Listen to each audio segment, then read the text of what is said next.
afternoon, everybody. Happy Friday. Welcome to the weekend edition of the Trader Merlin Show. Cheers to all of you out there. And today we're drinking a nice Canadian whiskey on behalf of Joe Nicholas, friend to one of our Canadian viewers out there. Salud, dinero y amor. Cheers, everybody. Hope you had a fantastic day. Here's to a good weekend.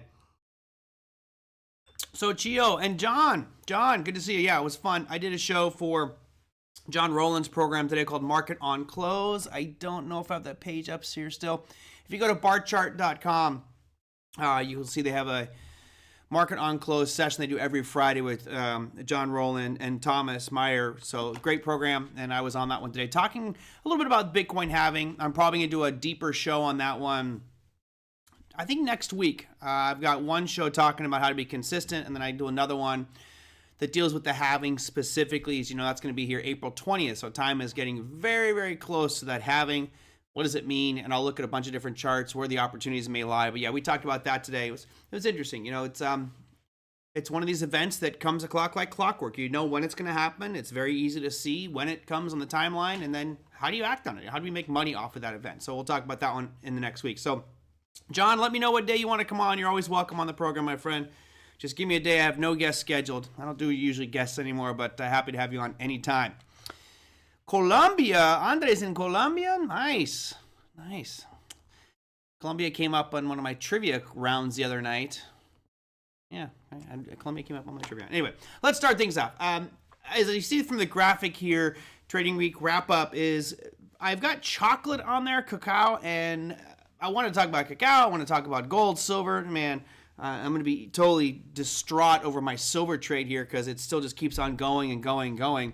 One of the things that John and Thomas talked about on their Market on Closing was just some of the commodity prices and the rotation of commodities and how some of these softs, grains in particular, kind of languishing down near those lows, and that turn may be coming. Now, some of those commodities, those softs in particular, cocoa is the one we looked at the other day, which is just like, are you kidding me? I mean, I just ate a ton of chocolate today because I think it's going to get more and more expensive. If you go from those lows we had here January 1st, right, just going to the very beginning of the year, you're looking at a 155% increase in cocoa. Now, of course, we have Halloween coming up in a few months, and that could get very expensive for you. I'm going to start handing out old apples from my garden instead of handing out chocolate to kids. Maybe they'll stop showing up for my haunted house after that. But just incredible to see how much cocoa has rallied. But it's not the only one. I'm going to real quickly just kind of jump through some of the commodities here. We've definitely been looking at orange juice, which hasn't done anything for the past 2 weeks, but long term, it's been on a heck of a run. And of course, this does attribute to inflation. Yeah, Lisa, I hope you're doing okay out there. I know you guys had the 4.7 earthquake. 4.7 is no joke. That's enough to, get you to pucker up a little bit with fear. We also have one of our viewers from San Jose, Ed, who was up over in Taiwan for that 7.4. Man, that was a crazy earthquake. Unfortunately, when you get those kinds of levels, there's loss of life. You get above 7.2, it seems like, bad things can happen. Whereas a 4.7, a little shaker, picture frames fall off the wall, and you're like, oh, that was kind of cool. But you're not used to those over there in New Jersey, so I'm hopefully everything was okay, and no one got seriously injured in that one. But yeah, Mother Nature, man, don't mess with her.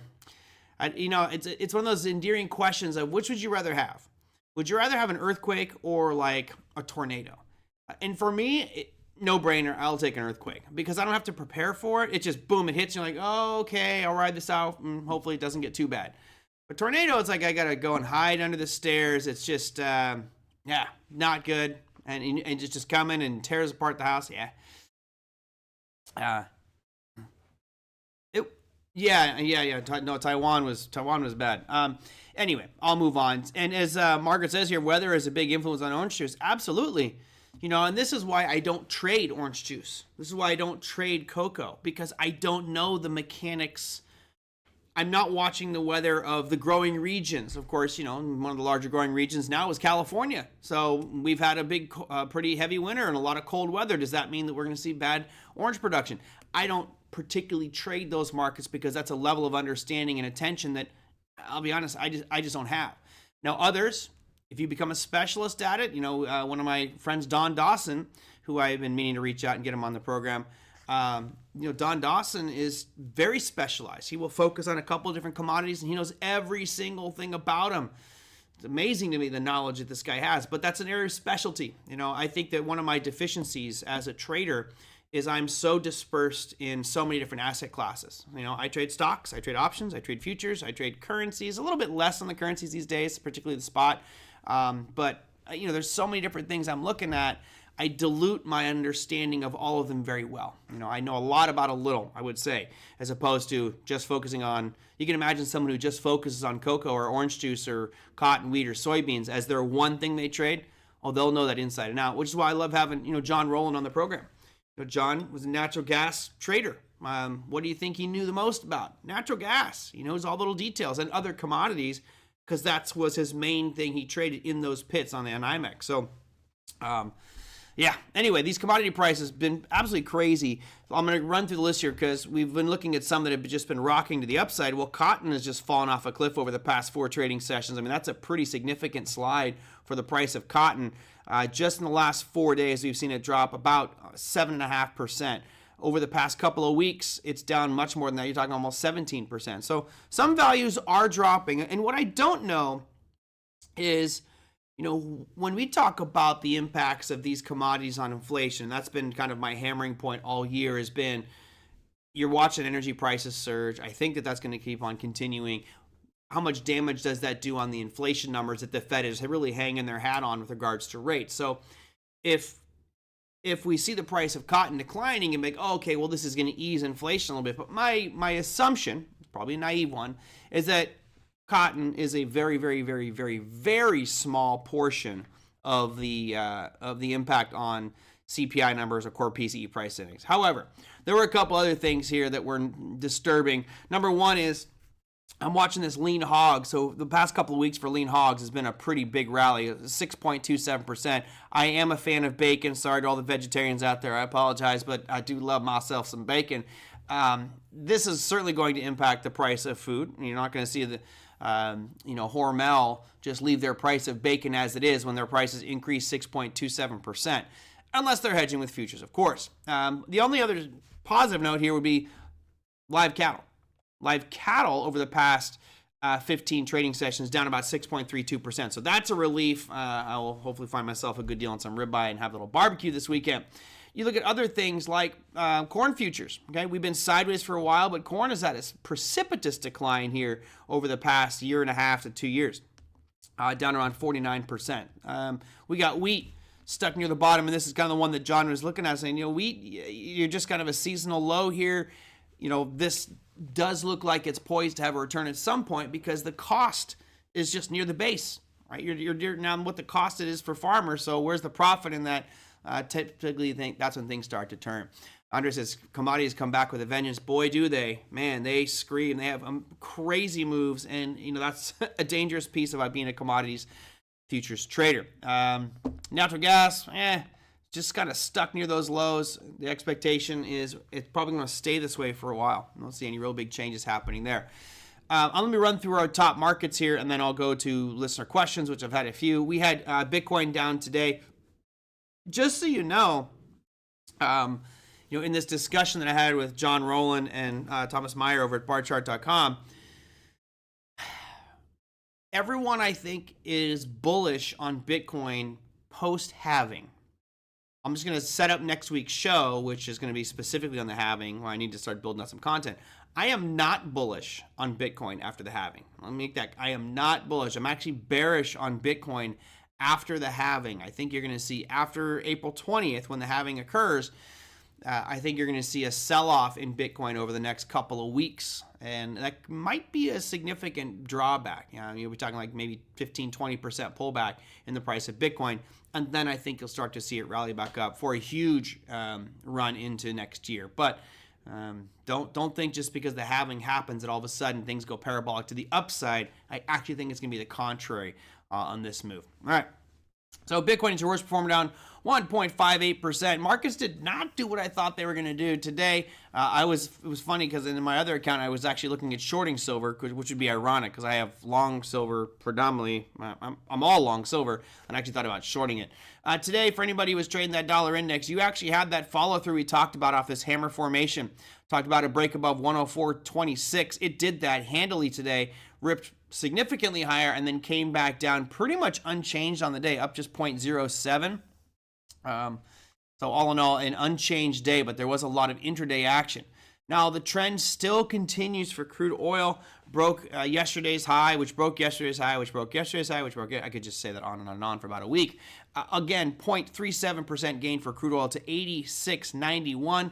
I'm still hanging my hat on that next big area of supply, which is right around $89. So we've got about another $2.20 till we get to that overhead ceiling where I think it'll have the most challenge getting above. But right now, trend looks incredibly strong on crude oil. I don't see it changing, even though we have a hesitation candle today for Friday the 5th. All right, Russell 2000 stabilized a little bit. Really nothing that noteworthy on it. It just didn't sell off. It was up 0.38% today for that Russell. But again, technically, there's really nothing there that's that exciting. Moving on. This one was interesting, okay? I have had that little yellow line on, which I personally don't believe that supply and demand zones work the same for the bond yield products. However, we did break above it. We did close above that. We are over 4.4%. To me, that puts 4.5 as your next line, and then 4.65 as your next target there. So I've made this point repeatedly, and it's probably getting old, and you guys are sick of it, but the higher these yields go, the more pressure it puts on the equity market. So those gains we witnessed today, which we'll get to in just a second, kind of a strange one. This is one where they were just operating in opposite directions. Let's see. Make your own. On your smoke. Make my what? What do we? I forgot what topic I was on there, Sly Dog. I do make quite a bit of stuff. I love my smoker. Yeah, I just bought a whole bunch of boneless, skinless chicken thighs, and usually I put those on the smoker. Oh, anyway. Cheers, Joe. Here's to you again. Canadian blended whiskey. I don't think it's enough credit. Nice and smooth. All right, top three. Podium time. S&P 500, 1.07%, completely about-faced yesterday, although it didn't give back all of those losses. Oh, yeah. I'll get to that in just a sec, Sly. Yeah, definitely make nom. Remember, I was thinking we were going to get down to this 51.67 mark, bounce off that, retest the supply level, and then come back down. I gave us three different kind of steps to reversal. Step number one is break the trend. Step number two is make new lows. We have only done step number one. We did not make a new low. Although today you could call a retest of a break, right? That 52.63 mark that the tails came up into today was that retest. Now, of course, we're going into the weekend, so that kind of stalls everything. But I did not expect to see it have this strong of a day today. Of course, we'll look at the jobs data, which is part of the fuel for that one. So that was your bronze medal winner. NASDAQ really taking the cake here. Same picture. Let me get rid of some of these lines. I know we're going to get confused with them down the road. 18,300 is where it finished at today, coming right back up to that break that we saw on Thursday's session. All right, Thursday, just a great sell-off today. Exact opposite. You had a pretty nice rally most of the trading session, pushing that NASDAQ up 1.24%. And then the real kicker, man, gold. Thought we'd see a little hesitation, maybe a little pullback, but oh no! Gold had other ideas. This is people just trying to find a place to park their cash before the markets roll off, in my opinion. 1.6% move up for gold. I would scroll out to show you maybe the upcoming supply zones that's going to run into. Oh, but there isn't any. No, we're at all-time highs. We go check out SLV as well. Silver doesn't look as good, obviously, but check out the daily on SLV today. Beautiful, 2.2% gain. Of course, none of this matters to me because I sold puts at the $20 mark. Those will expire worthless on April 18th. And I sold calls at $23.50, which most likely will be taken away from me unless that person messes up again and says they don't want delivery, which I don't know why they would do that. Anyway, phenomenal run for silver here over the past week and a half. Fantastic. Sly Dog, one thing I I've always been a fan of cooking bacon. It's just really messy. And then every year there's a brew fest by my house, and I invite a bunch of people over, and we all walk over. I do a little brunch in my house.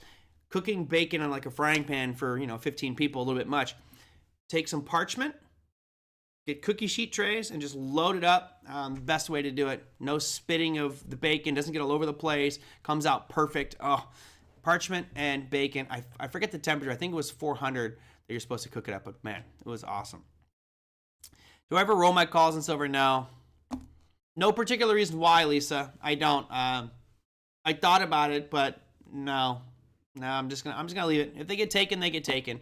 Remember, I've made good money on the underlier because most of my silver was given to me at $21 and $21.50. So I'm getting the gain appreciation of the underlier. Plus, I've also been selling calls against it the whole time, collecting premium to the tune of about 1% or more per month.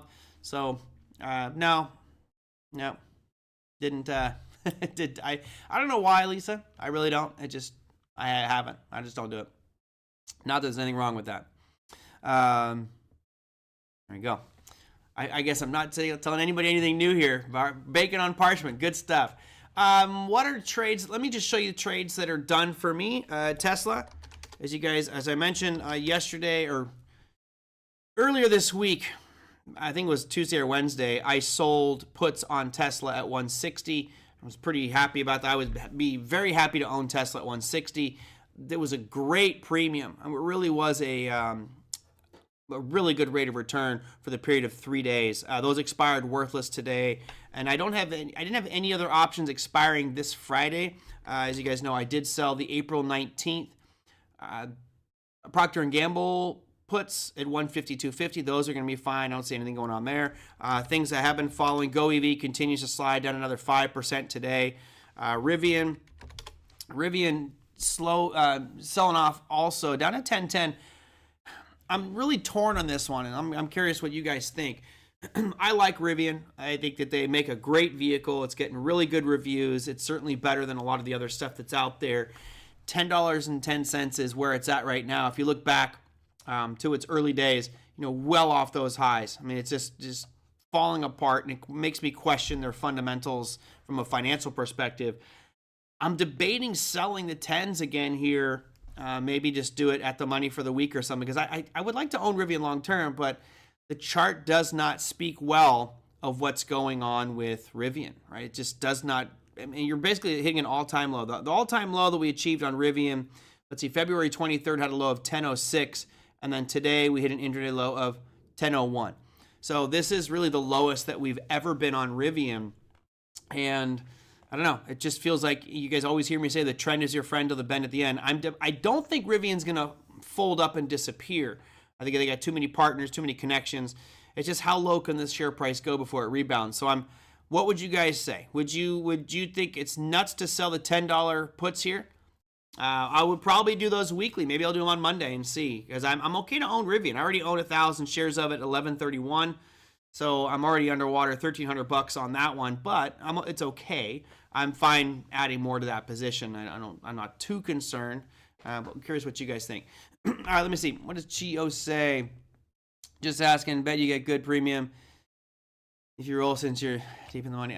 Maybe. Maybe. Yeah. Well, I have to buy him back, and I got to pay. Let's see, Merlin, I've been hearing from you cashing all your Bitcoin out from November to September. Could you let me know why moving or selling in September?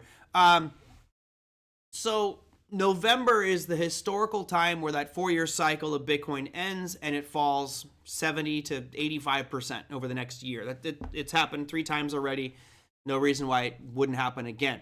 So the reason for moving it from November to September is I'm hearing so many people now talk about the 4-year cycle. It's one of those things I almost feel like I should have just shut up about and not said a damn word and just. But I like to. I don't know. I like to educate. I like to inform. I like to share information, and that information is getting more and more popular. That there's this 4-year cycle. So think about it. If you know that there's a 4-year cycle in anything, and at the last period of that 4-year cycle, it usually sells off for 1 year straight, would you hold the stock? No, you wouldn't. Absolutely not. You would. You maybe buy some as it falls, but you're not going to hold your positions. Hell no. It falls 70 to 85%. So that means that you have this whole army of people that know that this sell-off is coming, and they're probably going to start to sell. When are they going to sell? Probably in November, maybe October. I want to get out before those people start to sell, because that could push price down even further. And I think that the extremes that we're going to see with Bitcoin over the next decade or so are going to start to amplify as institutional money comes in, identifies these patterns, sees these trends, and tries to take advantage of them. So yeah, I really think in September now is probably the point where I will get out. My gains have been substantial. I'm very happy with those gains. Hopefully I'll still have those gains in September of next year. But that's why I'm moving up, Chio. That's why I'm moving up. Other things that I have open, I think that's pretty much it for me. Yeah, that's it. All right, let me go to viewer question. I got this one from Michael G. He says, what are your thoughts on Nvidia? What levels would you buy? Well, I still am long-term incredibly bullish on Nvidia. I just think that there's nobody that comes close to doing what they're doing. However, I do feel like there's going to be more and more people jumping into that space and competing. So I don't have the stones or the confidence to just buy right now at $880. However, maybe if I felt like I wanted to own Nvidia, maybe I'd go out there and I would sell some puts at a much lower level where I would be happy to own Bitcoin, right? If let's say that 760 mark, well, maybe a little bit higher up than that, 780 mark, right as we started to see this last surge up, maybe that's where I'd like to be looking. I mean, that's $100 lower than where we're at right now, and I probably could get some good premium for that, because I think that there are some people that feel like there's a correction coming for Nvidia at this point in time. It's that buy the rumors, sell the news. Now, they came out with that Blackwell chip at their conference, which was amazing. I don't know what the demand for it is. I'm not privy to those numbers, and I don't really follow it that closely. It seems like they would be in very high demand, but what's the production like? Did the earthquakes hurt Taiwan Semiconductor at all, right? Did they shut down production for a couple of days? Do we see a supply glut of chips coming from TSM? Who knows? That stuff I have not looked at, but that certainly could become an issue here. Michael, long term, I'm very bullish on them. I think that they will probably continue to soar. However, there might be some short-term pullbacks here and a little bit of profit taking. I know that if I was a shareholder, I just know myself, I would probably have taken some profit on this one as well. I would lock it in, and that may cause this thing to drift down a little bit. So what levels did I buy at?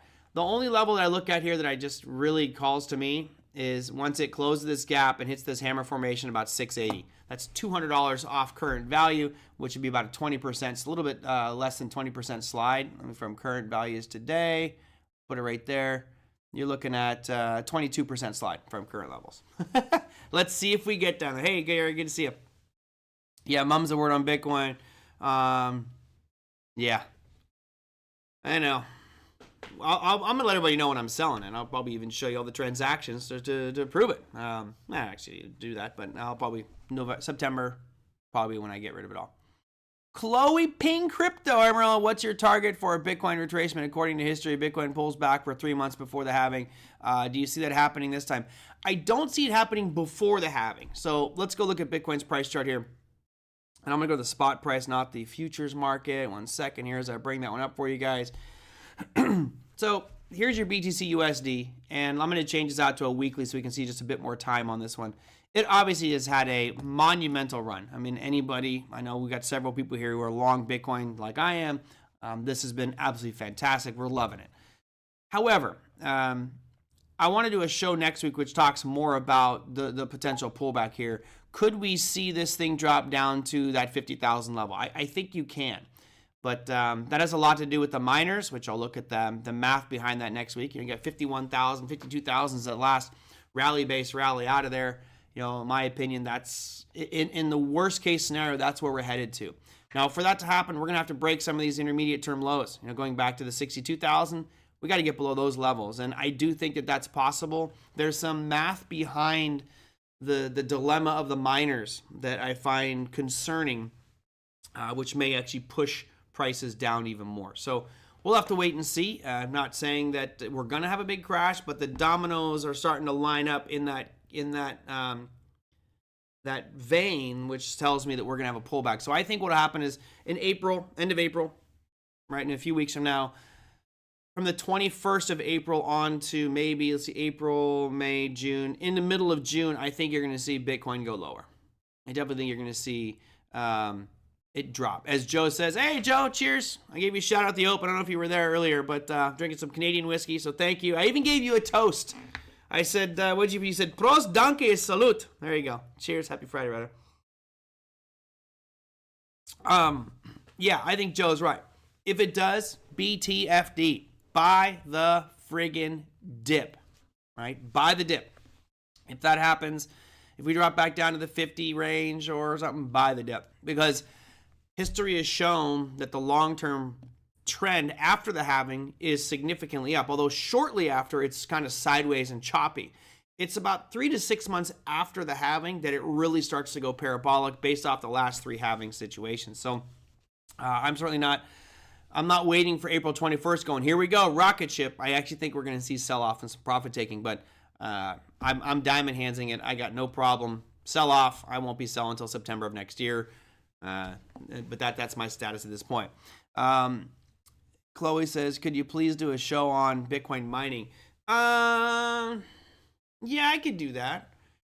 I'll just tell you this. There's no circumstance, there's no situation that I have looked at for me personally that under any adjusted variable will earn me money as a Bitcoin miner. Not one. So there's no no point in me doing that.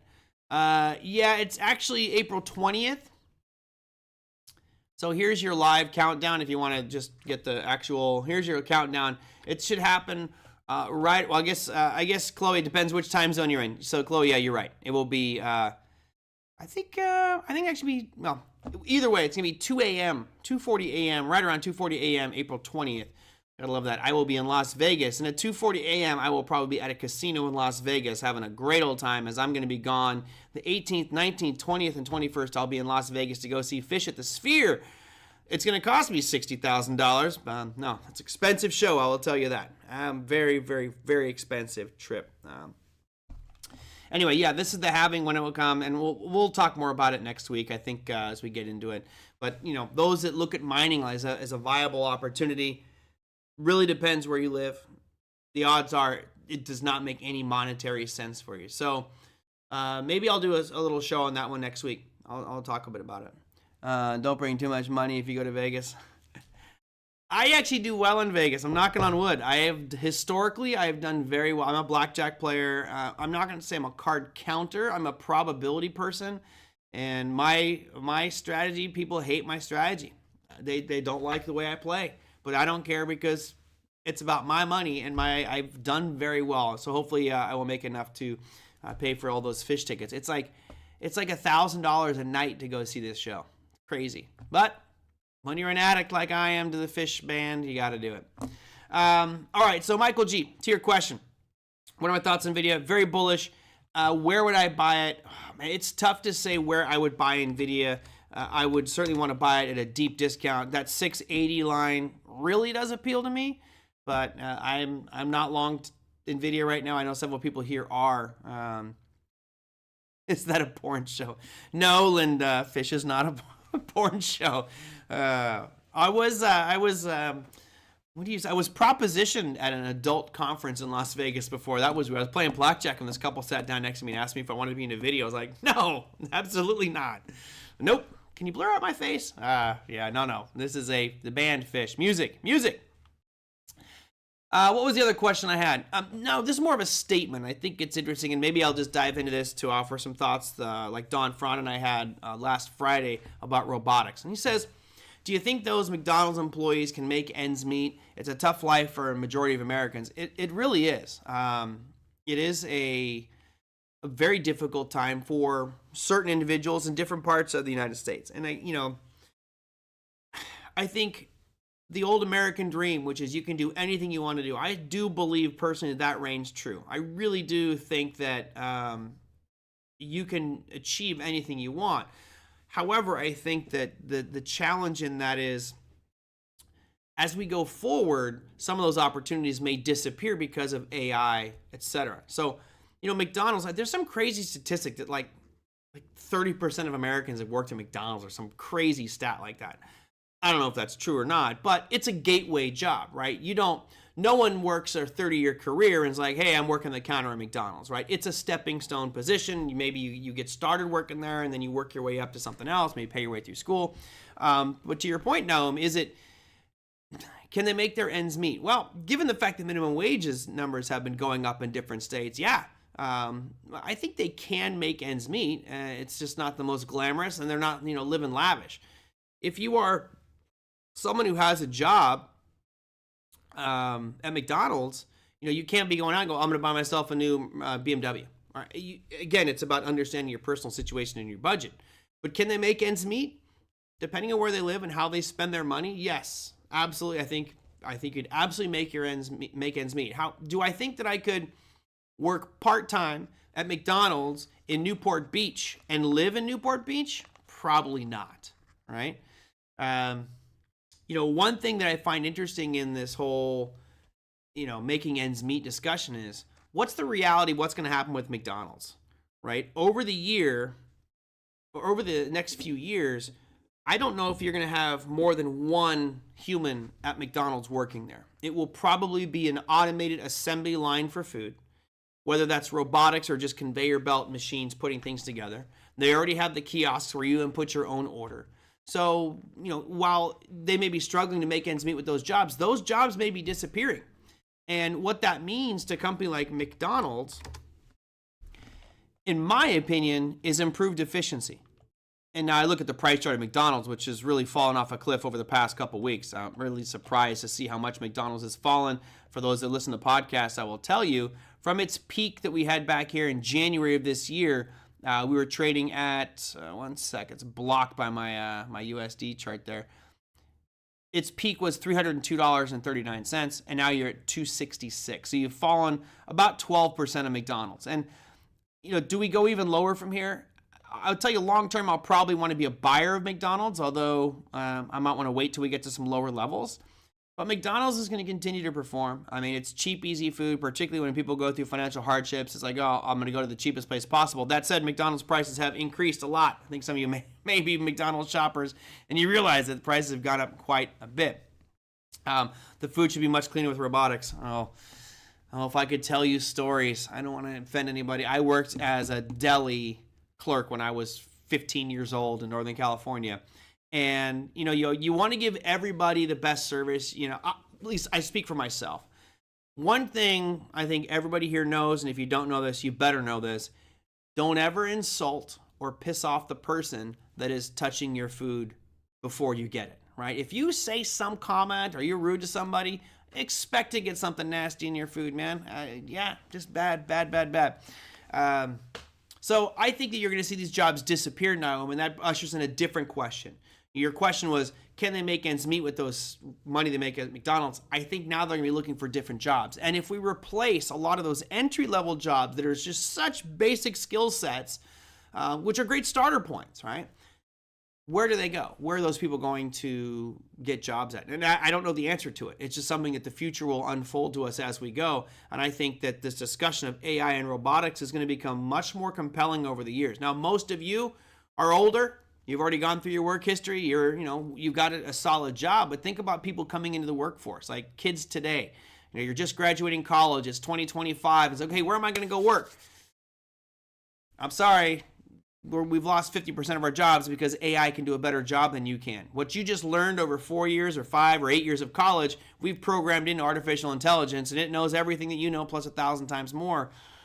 It's a strange dilemma we're going to be facing going forward. And I am one that believes that this evolution will happen slowly over the next 5 to 10 years.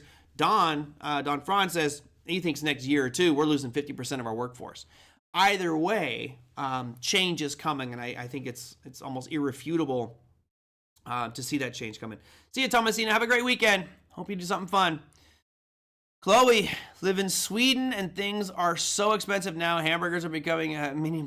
You have shrinkflation, right? Your burgers used to be this big, now they're this big, and they cost more. It's like, oh no. Yeah, it's crazy. It drives me nuts the way that works.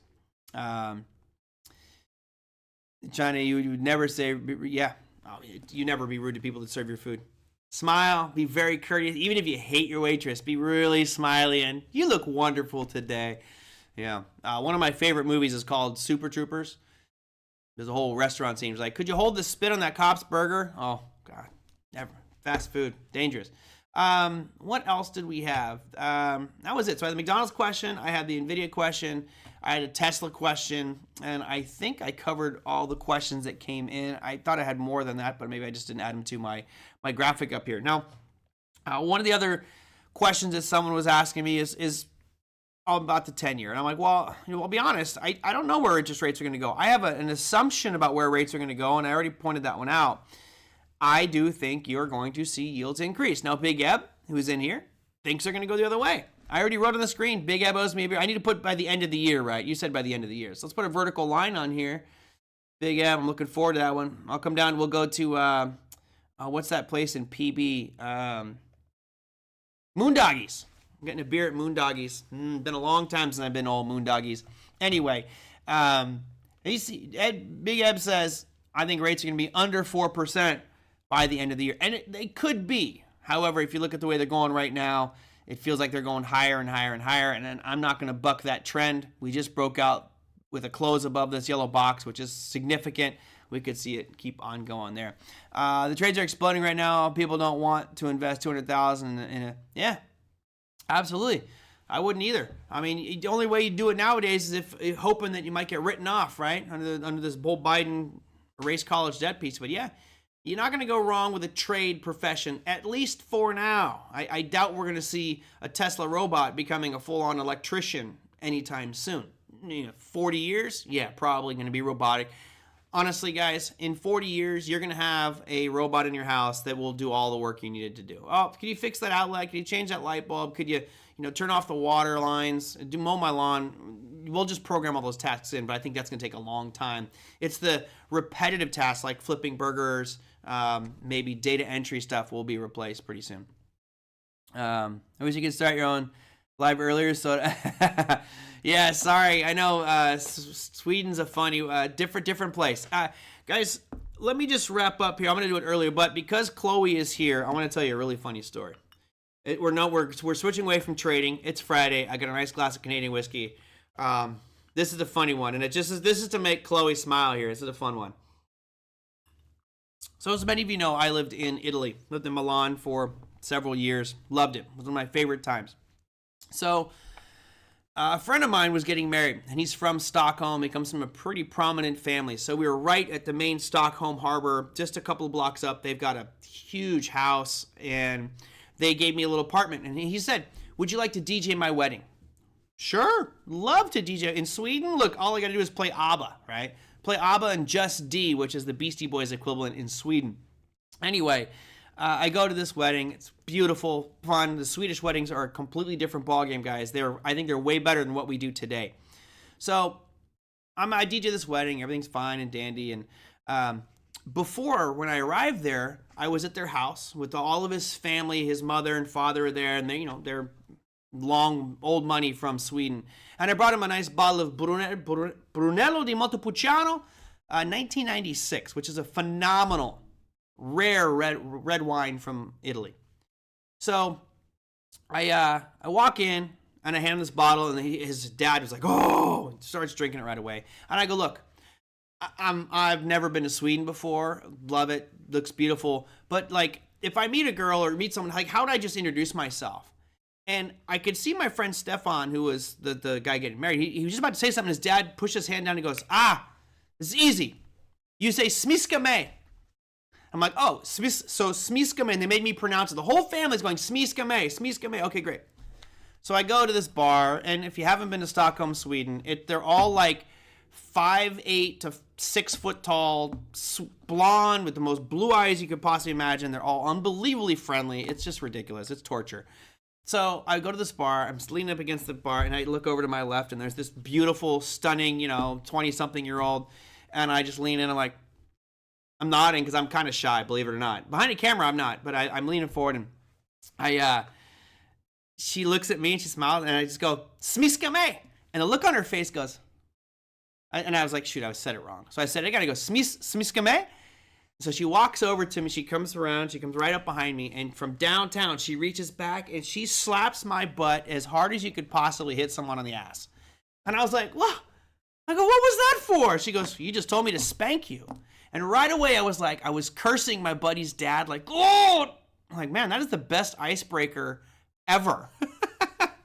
So anyway, silly story just for you guys. Chloe, I know you can appreciate that one. Smiskame. Tell anybody that's a tourist, that's how you say cheers. Makes for a lot of fun. Anyway, that's my Friday afternoon story for you. Let's see. Great week for me. 3 funded accounts. Can't believe live here all the time. No problem. Good to see you. Heading to Stockholm next year. Oh, yeah, that ship is amazing, Linda. That Viking ship at the harbor is really cool. Really cool. No problem. I would love to. I would love to visit Stockholm again. It's a fantastic place. All right, guys, that's going to do it for me. Let's wrap up here. So next week, I'm going to try to do a show. I forgot the guy's, it was Andres. I forgot the gentleman's name, but he was asking to do a show on trading consistency. What does that mean? How do you get there? Because he's got family and friends who are like, oh, God, you want to be a trader? You're failing, blah, blah, blah. We'll do one like that next week. And since next week, let me see what the dates are for next week.